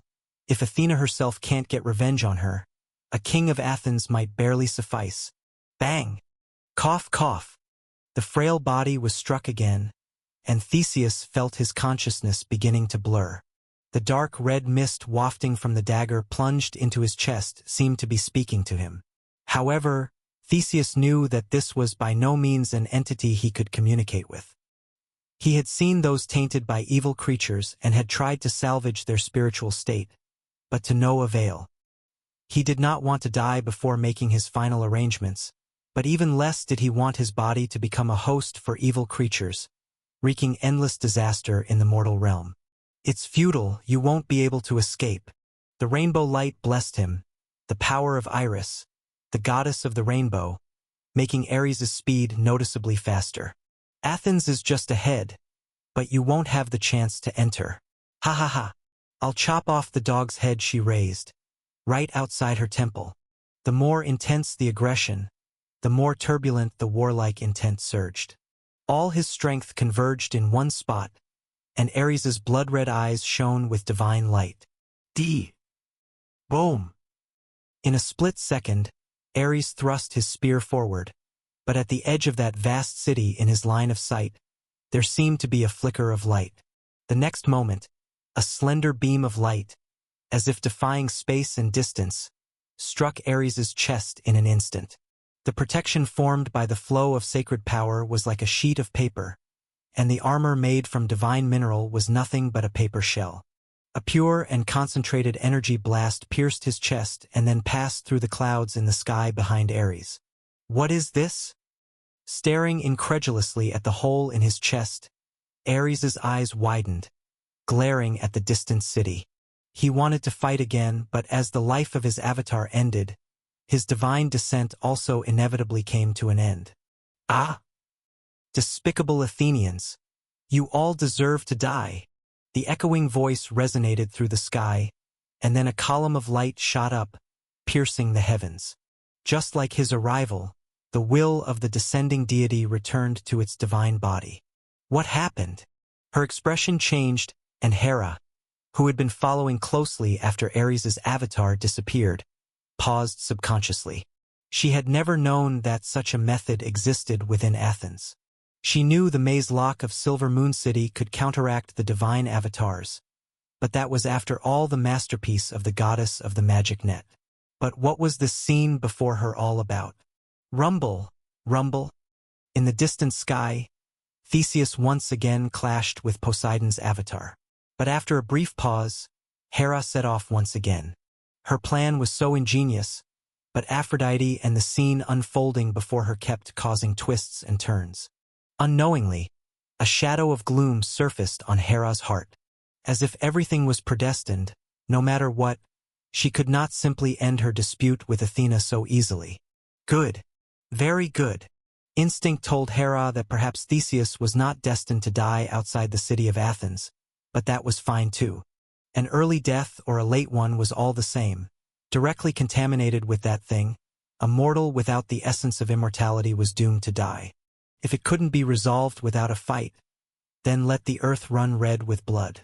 Without the troublesome Theseus, a few dozen deities against Athena alone, this battle, the advantage is mine. With her mind made up, Hera no longer hesitated. And in the far-off city of Athens, Athena's power also began to spread rapidly around the temple at the center. All gods approached the light at the forefront and then were repelled, but with each approach they managed to slow down that figure a little. The rays of light that arrived instantaneously, ignoring distance, also erupted 3 times. Despite being on guard, many avatars still suffered greatly. Until a certain moment, the light that flew through the night sky finally approached the domain of Athens. And as he crossed the sky above the city walls, Poseidon, who had been closely following, crashed into what seemed to be an indestructible barrier, and was repelled to the ground on the spot. Bang! Heh! It's the Aegis! With an ugly expression, the divine artifact suspended high in the sky. Watching this scene unfold, Poseidon found himself without any recourse. He had not brought his trident with him, or rather, few gods would entrust their divine artifact to a divine avatar. On the one hand, the arrival of consciousness and divine power could not carry the divine artifact. On the other, there was the risk of loss. But this was Athens, and Athena naturally didn't have to worry about this problem. Therefore, the divine Aegis was always left here to protect the holy city of the goddess. This was also the reason for her promise. As long as she was in Athens, no one could harm those she wished to protect. Unless one day all gods besieged the city, turning every inch of land outside into their arena. Forget it, we had already guessed it, didn't we? With her divine artifact there, we couldn't enter Athens. With a flash of divine light, Hera appeared beside Poseidon. It couldn't be helped. It was all due to a previous oversight. This chase that happened in the night sky, I'm afraid, must come to an end. Aphrodite. What the heck is going on with her? With a cold snort, Poseidon looked at the shield floating in the sky, as if Athena herself was mocking him. Humph. To even lose control of her own avatar. What a failure. Hera did not argue, for she also thought Aphrodite was a failure. But it was to be expected after all, as she was a manifestation of some of the Heavenly Father's power. Even Uranus would not retain his wisdom at certain times. Chapter 743 Interception and Blocking _3. So it makes sense that Aphrodite is a brainless waste of space. Sensible. Humph, waste of space. Muttering under her breath, Hera turned around. Although the outcome wasn't perfect, her goal was more or less achieved. This troublesome mortal was finally going to die. Yong! Yong! Yong! In the city of Athens, the bell tolled repeatedly. Under the pitch-black night sky, large squads of guards suddenly started to patrol. Lavish carriages emerged from all corners of the city, some gathering together, others proceeding alone. But without a doubt, their destination was one and the same, the royal palace of Athens. Because despite the city now being under lockdown, some news had still seeped in from the outside. Whether through channels of magic or means of divine arts, a piece of news, true or false, had quickly spread among these prominent figures of Athens. The king of Athens, Theseus, was critically wounded and near death, all because he had repeatedly provoked the Olympian gods and had finally received divine punishment. Make way! Woken up from her sleep, Andrea hurriedly dressed in her robes. Gathering up the hem of her garment, heedless of the carriage that wasn't yet ready, she ran towards the inner area of the royal palace. She was not the first to know the news. In fact, she had only learned what had happened today after receiving Theseus's command. The conflict between the incarnations of all gods had been firmly kept outside the city of Athens by the strength of the shield of Aegis, to the extent that most people were unaware of anything other than the fact that the royal city seemed to have been attacked. In such a case, naturally, no one would pay attention to a princess, especially one who was a godhood practitioner. After all, though it wasn't expressly forbidden, it had been many years since Chaos had seen a king who used divine arts. Wait! Are you Princess Andrea? Suddenly, a voice sounded from ahead. Andrea looked up slightly. It was the ruler of a city-state within the territory of Athens. Before Theseus, the vast majority of city-states within the Panhellenic sphere of influence had their own rulers, laws, and armies. It would be more accurate to describe them as being in a suzerain-vassal relationship with Athens rather than parts of it. But with the centralization and wars following Theseus's rise to power, these rulers of the city-states ultimately complied under the proclamation of the king of Athens, and they, too, came to Athens, becoming members of the assembly. Theseus promised them that they would discuss the kingdom's development in the form of a classical republic, but in reality, everyone knew he was a dictatorial king. What do you need? Despite the urgency in her heart, Andrea still tried to briefly keep her composure. At this moment, stability was more important than anything, at least until she could verify her father's true state. What I mean is, Princess, as a godhood practitioner, you shouldn't be here right now. The Earl smiled faintly, seeming to be in a good mood.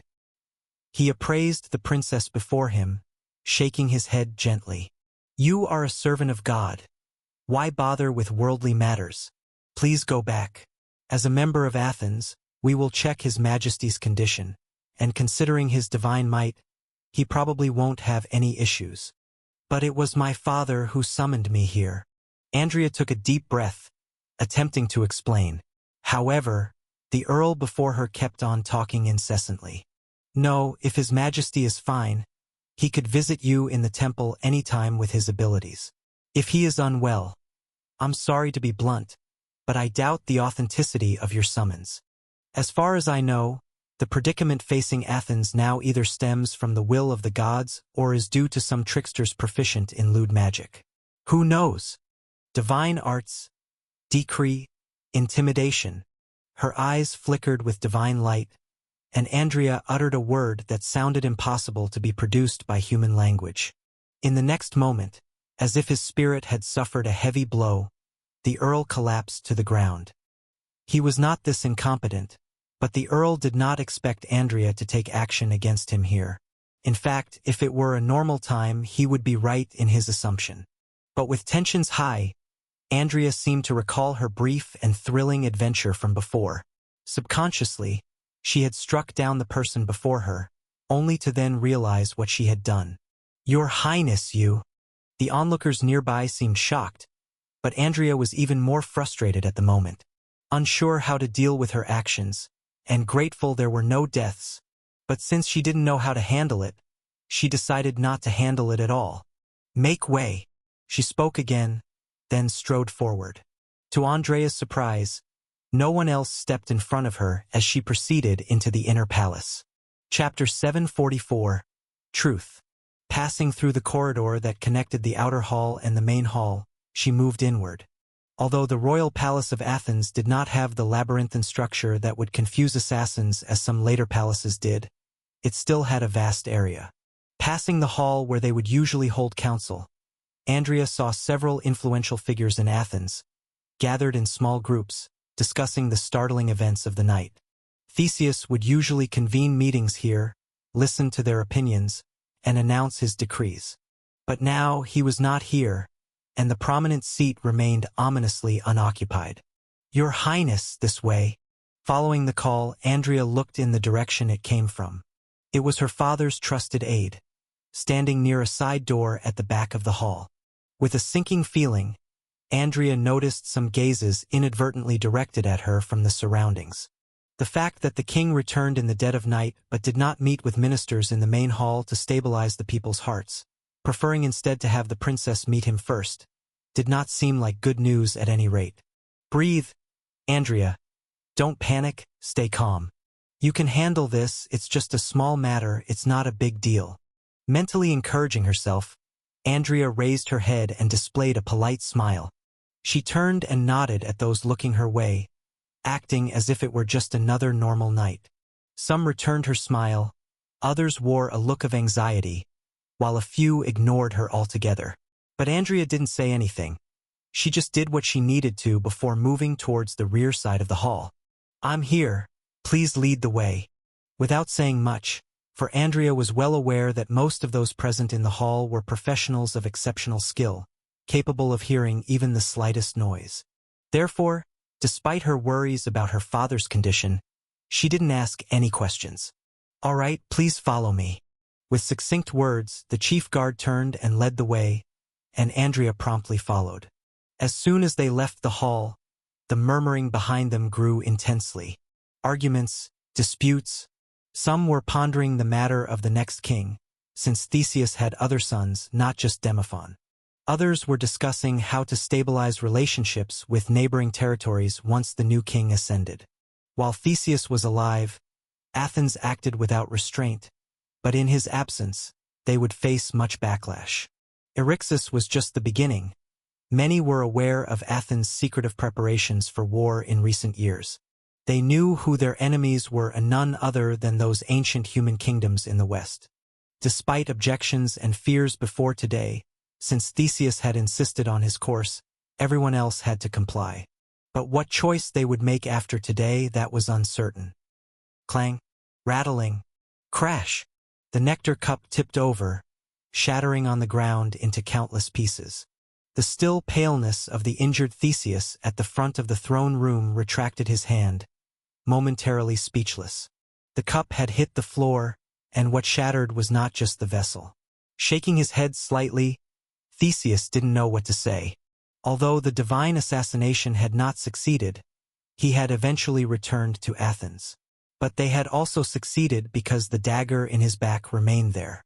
Ordinarily, for a mortal demigod as powerful as he, piercing a vital spot did not mean death. Certain potent divine arts could even revive someone who had just died, restoring their soul and reviving their body. But Theseus knew none of that would help him. The dagger had been overwhelmed by the power of evil creatures and, with the unrest of the previous battle, began to spread throughout his body. Even if he used all his strength to delay this process, it was only a postponement of the inevitable. Perhaps seeking aid from all gods might use divine power to barely maintain his life, but from then on, he would never wield a sword again. Such an outcome was not what he desired. Top, top. Top, top, top. Father! At the entrance of the great hall, hurried footsteps sounded rapidly approaching, and Andrea burst into the hall in a panic. Immediately, she saw the pale Theseus before the throne and smelled the faint scent of blood permeating the air. How could you? She moved forward a few steps, and light immediately shone from Andrea's hands, healing divine arts falling upon Theseus. However, the next moment, Andrea felt a chill from head to toe. The power she had released seemed to flow into a bottomless void, not only useless but also evoking a soul-deep sense of fear. It's okay. Don't waste your efforts. This isn't something you can heal. Even all gods are extremely cautious of it, and divine arts. It's useless against it. Nodding slightly, only at this moment, as he watched his hurriedly arriving daughter, did a smile finally appear on Theseus's face. She was still very young and naive in her actions, but she was no longer a child. Perhaps she was not his initial choice, but now, it seemed there wasn't anything wrong with it. While places like Amazon had queens, traditional human kingdoms did not. However, Theseus was never one to follow the rules. Moreover, thinking of Amazon, he couldn't help but recall Hippolyta. She once came with the goddess of beauty's belt to seduce him. Not only did she fail, but she was also impressed by his character and abilities. In the past, Theseus had never dwelled on this, not until the night's upheavals. Chapter 745, Truth_2. Father, what is this? As Andrea pulled herself together from the earlier chill, her mood grew even heavier.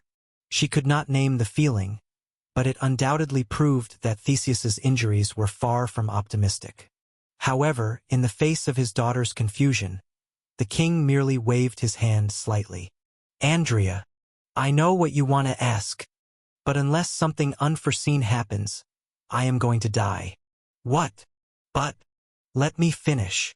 Theseus, speaking softly, looked at his somewhat panicked daughter. In this moment he considered many things, but in the end he made a choice.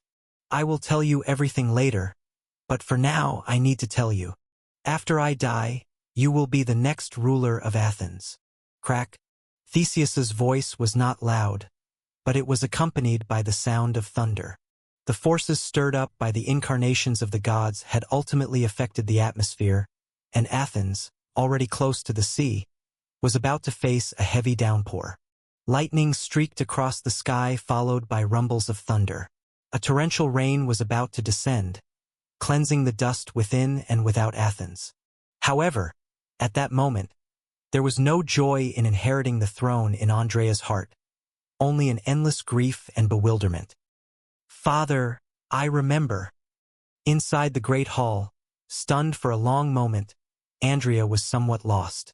She wanted to say that Demophon was the rightful heir, but then she thought of her father returning alone. Perhaps he had already been the victim of foul play, but even so, Theseus had more than one son.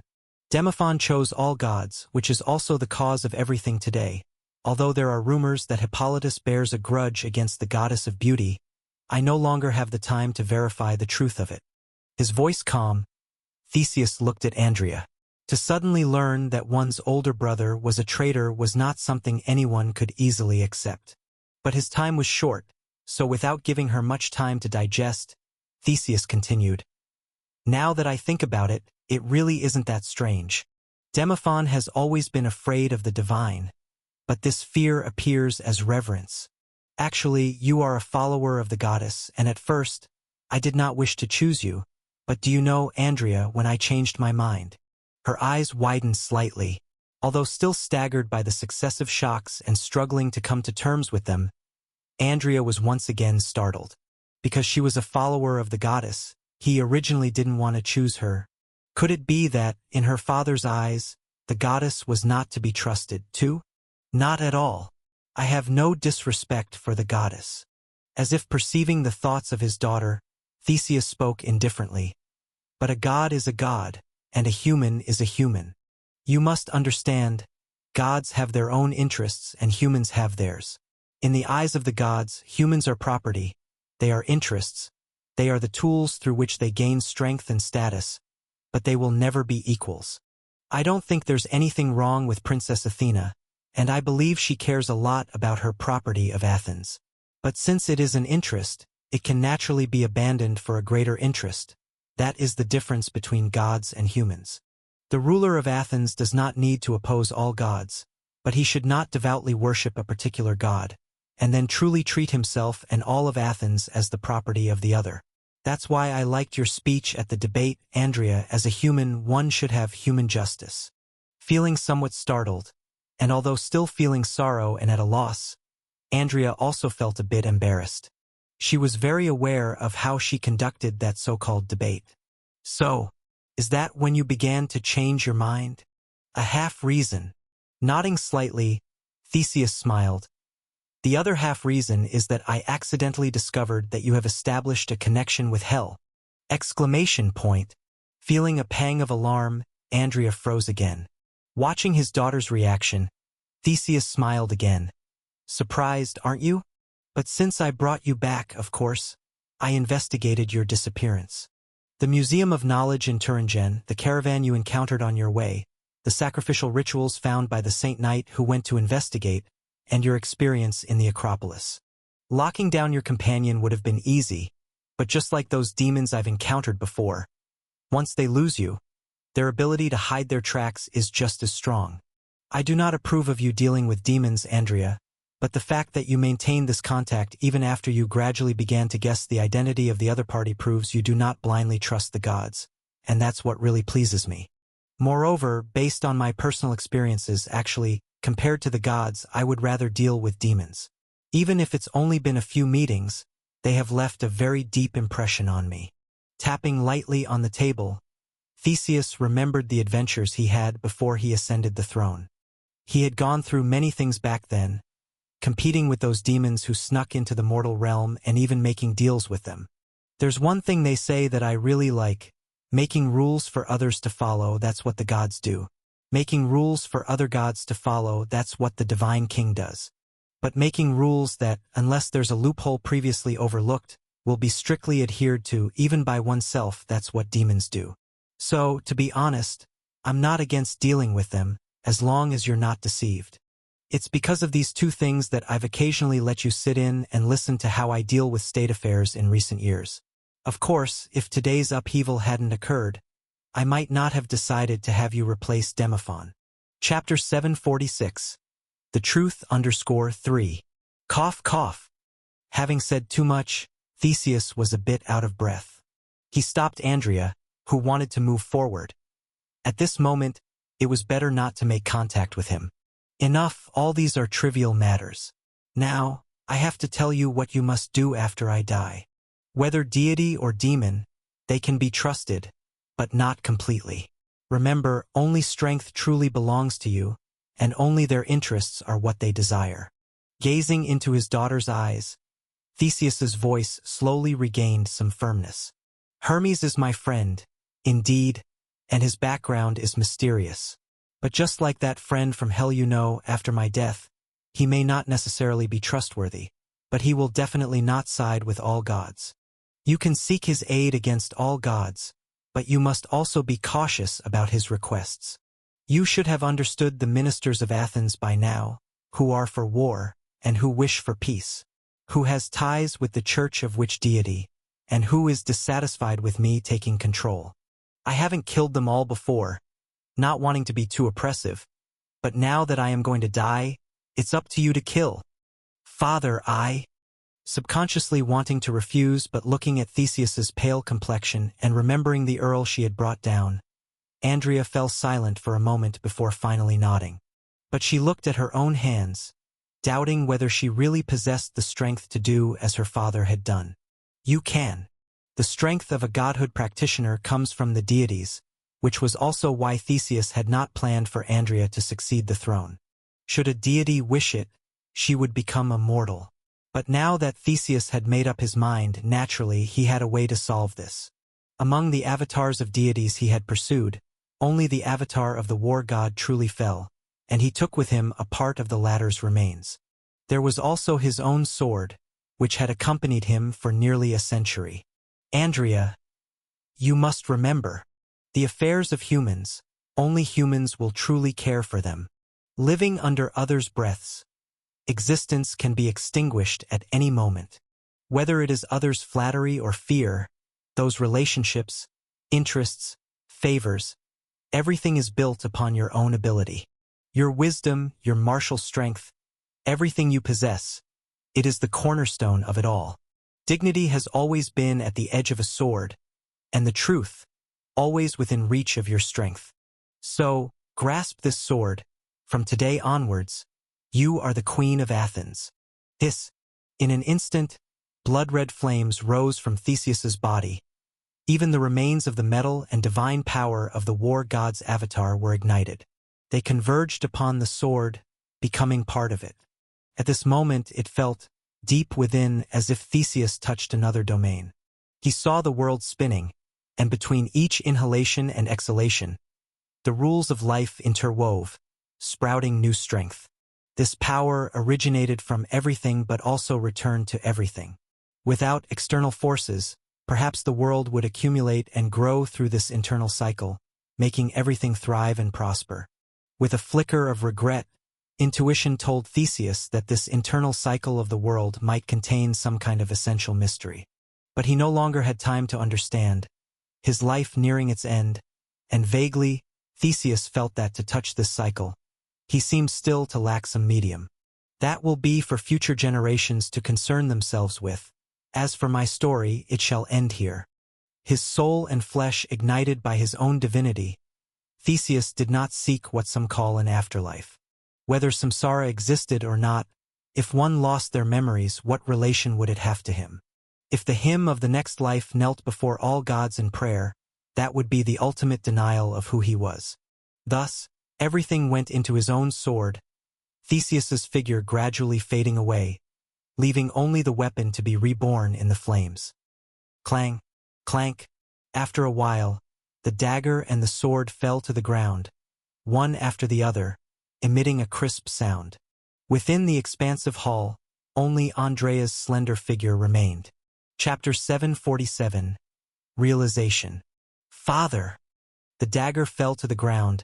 The black and red aura that twined around it had already retracted back into the blade. Compared to when it started, it had obviously grown much more powerful. Clearly, in a very short span of time, this power still eroded and assimilated a great deal of vitality. But without a target, it seemed to be playing dead, this source of the fall of the king of Athens concealing all its aura, resembling a mere ordinary weapon. However, in the silent temple, Andrea, who had witnessed everything, was clearly not deceived by its appearance. Stepping forward, she grasped the sword that was thrust into the ground. In an instant, countless pieces of knowledge surged towards her, yet they were not at all chaotic. The experiences and wisdom of a mortal demigod over a century were all left here, followed by a powerful force. Although this was no match for Theseus at his peak, it was sufficient to suppress Athens at this moment. Though there were more than one mortal demigods, it was indeed hard to find a second one among the aristocrats of Athens. It was all because of it. Biting her lip, perhaps spurred by this power, Andrea subconsciously gripped the sword. The sword blade fell, as if wanting to vent the sorrow in her heart upon the small dagger. The sound of the swinging weapon stirred up gusts of dust within the temple. Yet, at the very last moment of the clash, Andrea's sword stopped. Heave sigh! Andrea, you need to stay calm. If even Father could not annihilate this power, what would it achieve by destroying its vessel? It's a meaningless act, and would bring even more trouble. Taking a deep breath, she forcefully suppressed the sorrow in her heart. Looking at the empty throne before her, Andrea took a step back. Now, I have more important matters to attend to. Theseus's death was just the beginning. Andrea knew that once she stepped out of this door, There would be no more time to sort out her emotions, and greater challenges were approaching. But just like her father had said, "I have never killed anyone before. But today could be the first time." Her palm holding the sword was slightly sweaty. Andrea slowly turned around. Then she pushed open the grand doors and walked into the star-filled night. The main hall of the royal palace of Athens was buzzing with noise. Compared to when she had first arrived, the number of people had more than doubled. The commotion was incessant, filled with discussions. Ever since Andrea went to see Theseus for the last time, various speculations and news continuously arrived from the outside. People from various places kept arriving. Even the count whom she had knocked unconscious was here. This lord who once controlled a city-state clearly was not incompetent. It was just unexpected that a conventionally kind princess would suddenly take action. Even though his complexion looked somewhat poor now, he was still spirited enough to await an audience with the king. For now, Theseus's condition remained unknown. Even though there were messages claiming he was fatally injured, those were ultimately just rumors. Before accurate news arrived, no one dared make any moves. Top, top, top. Footsteps echoed again. It was almost a routine, with someone bringing the latest news into the hall at intervals. The last message was Eryxis declaring Theseus had defied the all-gods, acted contrarily, and from then on seceded from Panhellenic rule to revert to the status of a kingdom. Not much later, new information was delivered.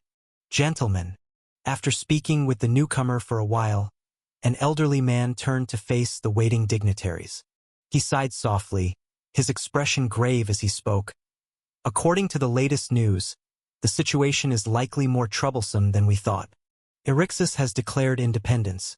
They trust the king to pray in the temples to the goddess of agriculture and the heavenly empress, accusing his majesty of 18 charges. Disrespecting the all-gods, invading the sovereign right of the demigods over their territories, supporting the trafficking of evil alchemy constructs, sheltering those who steal authority, spellcasters, conspiring with non-human species, slaughtering civilians, restricting speech, and so on. He claims Eryxis has suffered greatly under the tyranny and can no longer bear it, hoping the heavenly empress will administer justice." Then almost at the same time, backed by the support from the kingdom of Argos at the foot of Mount Olympus, the kingdom of Pylos in the south of the continent, and 17 city-states and kingdoms, they recognize his proclamation.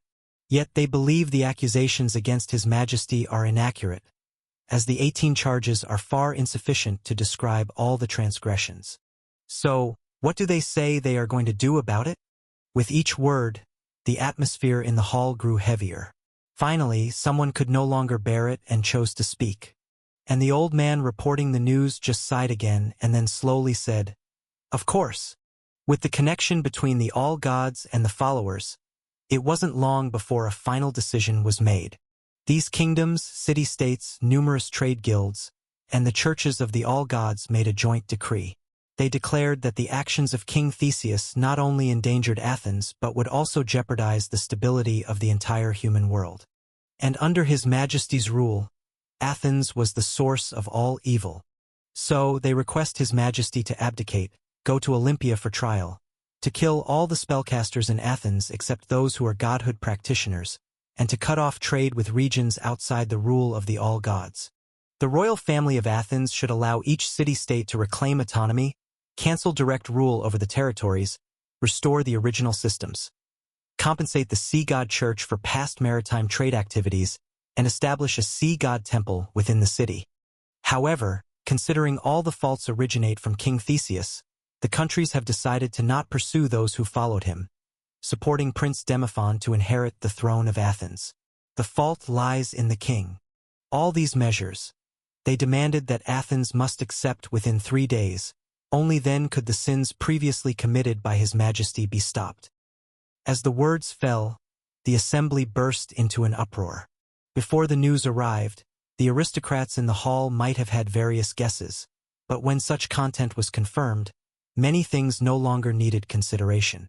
Theseus was either truly gravely injured or no longer possessed his former combat strength. Otherwise, no country would issue such a stern warning. Although no one knew what had happened in the city of Eryxis, the result was already before them. In that moment, some secretly rejoiced, others remained silent. Some felt anger while others felt helpless.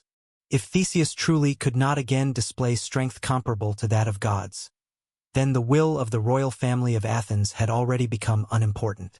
Now, regardless of their attitudes, they only needed to wait for one last piece of news, the thoughts of the church. Olympus had all gods, but it was far away. Yet Athens also had its deity, close at hand. Yet for some reason, despite the bustling night, the church seemed oblivious up to now. Until now, only Andrea, who had arrived not long ago, counted among the godhood practitioners. So what was the church's intention? Had the deity also given up on Athens, accepting this defeat as a matter of course? This wouldn't be surprising. After all, a god's life is eternal and history is replete with city-states that have risen and fallen. Deities sometimes intervene, and sometimes they do not. If Athena chose to relent this time, it would also be a normal decision. Within the great hall, just as an elder's words caused a rift, the next moment, the sound of a door opening from the rear side caught everyone's attention. That was the passage leading to the inner sanctum, where Theseus had stayed after returning to Athens. Eyes filled with either anticipation or fear unavoidably gathered there. Could it be that His Majesty had another move, that he had actually recovered from his injuries? Or maybe he knew the situation was beyond salvage and had chosen to surrender. The mood of the people was complex, akin to waiting for exam results, both hoping for a surprise yet fearing a substantial drop from the usual standards. However, soon, when Andrea's figure appeared, everyone sighed in relief amidst their disappointment. The best result is a favorable outcome for oneself, and the next best is no result at all. Thus, when Andrea walked out the side door holding a sword, what she saw was just such a scene. Abruptly tense yet relaxed, the true emotions of most people unavoidably surfaced at this moment. Those who despised her, supported her, were loyal, rebellious. Gripping her sword, she stood there, seeing everything clearly. "So, Mr. Morin." Speaking calmly, Andrea's hand trembled slightly, but her voice was steady. She looked at the elder who had spoken earlier, an old official from the previous king of Athens's era. "I heard everything you just said, but what if we choose to refuse? That would mean war." The elder did not speak. It was the earl who had intercepted her before. The incident of being knocked unconscious by the princess had been witnessed by many, and he had been mocked by old friends for it. He was surely furious, but there was nothing the earl could do. Until now, as a proficient war professional, he clearly noticed Andrea's trembling hand. Why was she like this? It was obvious. Theseus was likely finished, but she was still a priestess of the goddess, and he could not harm her. So, the earl, barely concealing his smirk, said, "Your Highness, I understand your anger, but war is not child's play, not as simple as your surprise attack on a loyal servant. Your Highness, as a godhood practitioner, perhaps you should return to the temple and await the will of the goddess. When that time comes, we will all listen quietly to what you have to say. What about now, though? What if I want to refuse now without the goddess's will?" Andrea tried to calm herself, though it felt like her hand had a mind of its own. She could only maintain a steady tone as she spoke with the people before her. "I'm sorry, Your Highness, but what you say probably doesn't matter." The earl spoke with a grin, and Andrea's gaze unavoidably swept over the assembled crowd. Though there were some who supported her, the earl was right. Such matters were not for a princess to resolve. Andrea understood, just as her father had said, in this world, ultimately only strength was authority. So, taking a deep breath, not knowing whether she was asking others or herself, Andrea finally asked, "So, Mr. Morin, and all those present in Athens, only the command of the king and the gods can be executed, right?" "Of course not." With a slight sigh, the elder who had delivered the message shook his head gently. "Your Highness, it is only kings like King Theseus and gods like Lady Athena who can make all of Athens obey." "Is that so? I understand now." Her white fingers wrapped around the sword hilt. Andrea nodded lightly. My father was right, and so were you.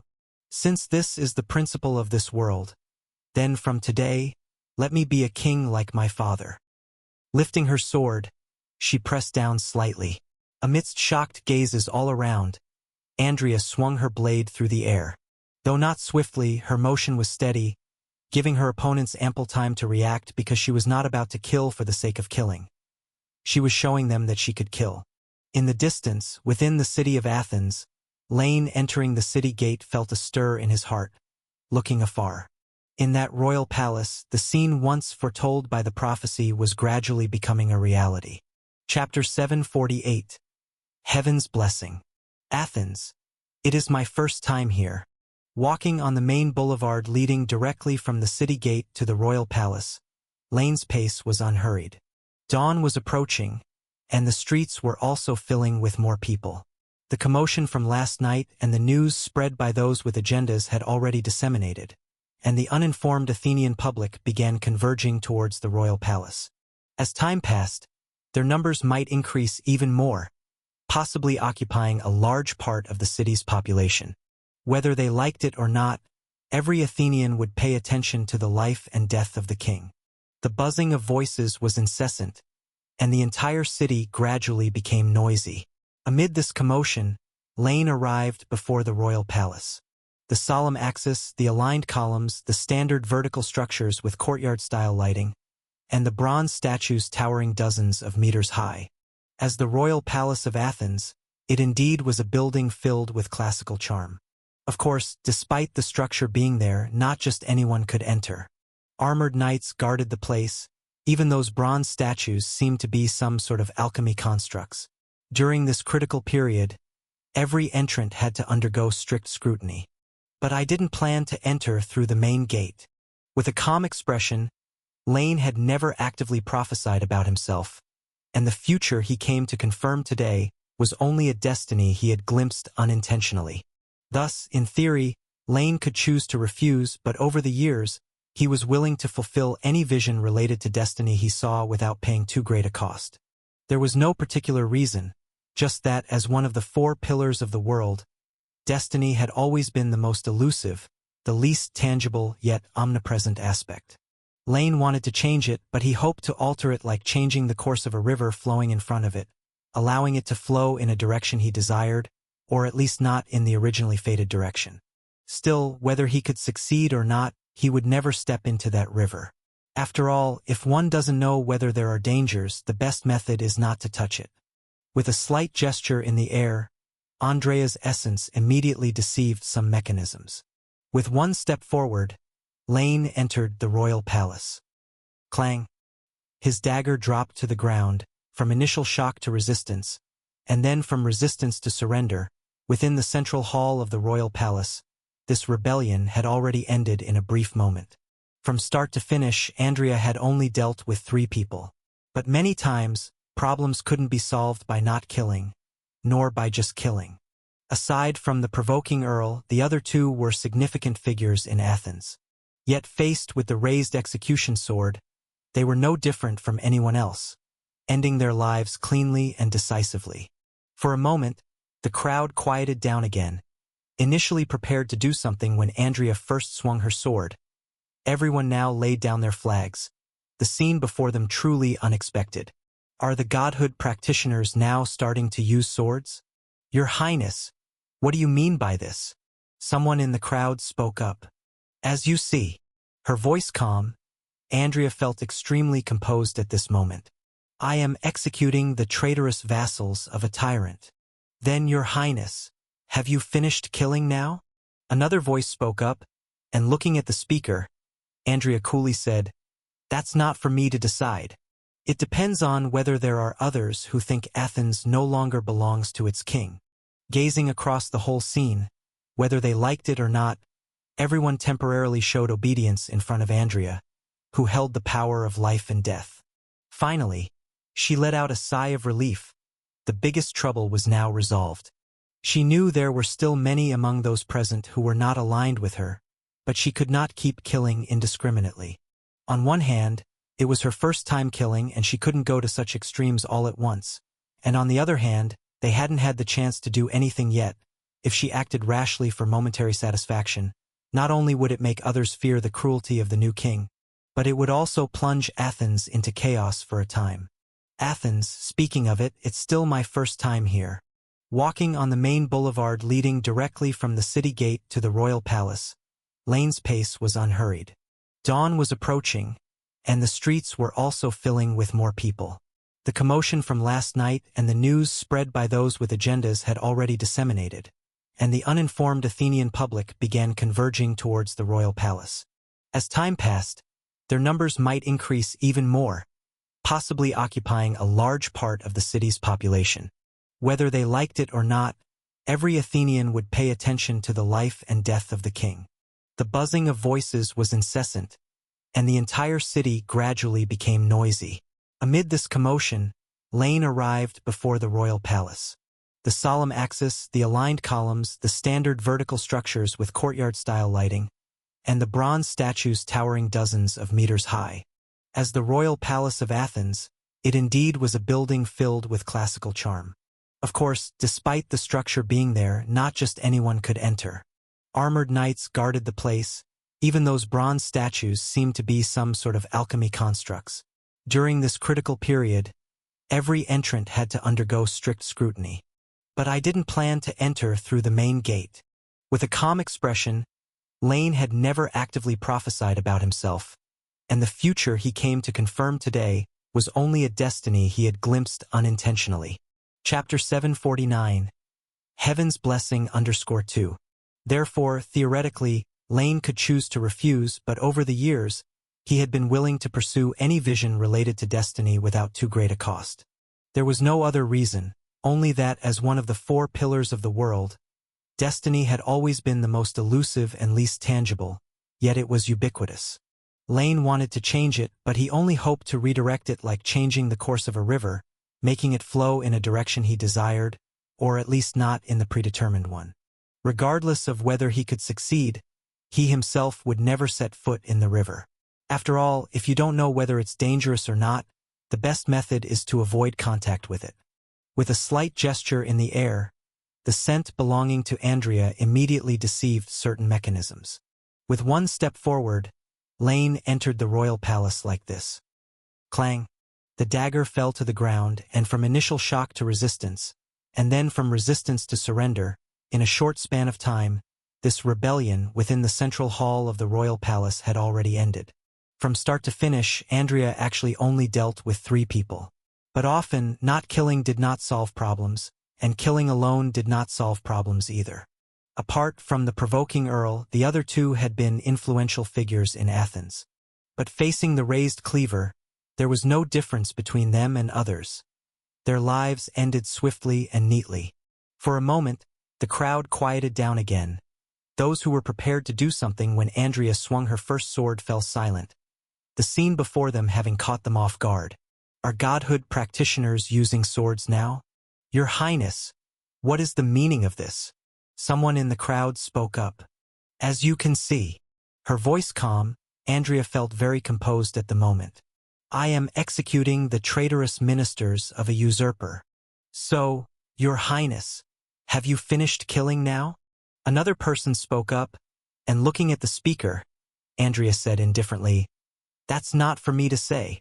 It depends on whether there is anyone else who thinks that Athens does not belong to its king. Her gaze swept across the assembly, and whether willing or not, everyone momentarily showed obedience in front of Andrea, who had the power of life and death in her hands. Finally, she breathed a sigh of relief. The biggest trouble had been resolved. She knew there were many among those present who were not aligned with her, but she could not keep killing senselessly. On one hand, it was the first time she had killed, and she could not bring herself to be so extreme all at once. On the other hand, they had not had the chance to act yet. A mere impulse would not only bring fear of the new king's cruelty but also lead Athens into chaos for a period. Thus, for now, she suppressed the dissent before dealing with it bit by bit later. Thinking about this, Andrea felt she had not let her father down. Your Highness, it seems they have nothing more to say, so what shall we do next? What? Looking in the direction of the voice, Andrea recognized the speaker. It was the commander once promoted by Theseus. If she hadn't preemptively slain the insolent earl on the spot just earlier, he might also have spoken up for her. But what did he mean by next? About handling today's events, Your Highness. With anticipation, the commander continued. The events of last night, the people need an explanation. The notifications issued by all countries need a response. What has happened in Eryxis and how should Athens respond? Also, what exactly has become of His Majesty? With some silence, Andrea felt she could no longer maintain her composure. Today's developments followed one another incessantly. Her father's death, the warnings he left, the divine weapon, securing the situation through her first act of killing.